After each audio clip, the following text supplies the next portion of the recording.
Big boss ഹൗസിൽ നിന്ന് സിജോ പുറത്തായിരിക്കുകയാണ്. ഏകദേശം 2 വീക്ക് കഴിഞ്ഞപ്പോൾ തന്നെ 15 ദിവസത്തിനുള്ളിൽ തന്നെ റോക്കിയുമായിട്ടുണ്ടായ ഒരു അടിയുടെ പുറത്ത് ബിഗ് ബോസ് ഹൗസിൽ നിന്നും പുറത്തേക്ക് പോകേണ്ട വന്ന വ്യക്തിയാണ് സിജോ.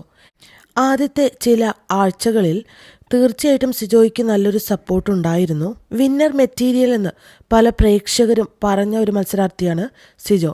പക്ഷേ സിജോയ്ക്ക് എന്താണ് തെറ്റുപറ്റിയത്? ആദ്യം മുതൽ തന്നെ ഒരു പ്രൊവോക്കിംഗ് ഗെയിമാണ് സിജോ മുന്നോട്ട് വെച്ചത്. തീർച്ചയായിട്ടും എനിക്കതിലൊരു താല്പര്യമുണ്ടായിരുന്നില്ല. അതുകൊണ്ട് തന്നെ ഒരു സിജോയുടെ ഒരു സപ്പോർട്ടറായിട്ട് മഴവിൽ മീഡിയ നിന്നിട്ടില്ല. കാരണം പേഴ്സണലി താല്പര്യമില്ലാത്തതുകൊണ്ട് തന്നെ. എന്നാൽ കൂടുതൽ കാര്യങ്ങളൊന്നും സംസാരിക്കാനും വന്നിട്ടില്ല. മാത്രമല്ല, റോക്കിയുമായിട്ടുള്ള ഒരു ഇൻസിഡൻറ്റിൽ റോക്കിയാണ് തെറ്റ് ചെയ്തതെങ്കിലും ആ തെറ്റ് ചെയ്യാൻ വേണ്ടിയിട്ടുള്ള നല്ല പ്രൊവോക്കിംഗ് രീതി സിജോയെ അവിടെ പയറ്റുന്നത് നമ്മൾ കണ്ടതാണ്. പ്രൊവോക്ക് ചെയ്ത് മേടിച്ച ഒരടിയാണ് റോക്കിയുടെ കയ്യിൽ നിന്ന്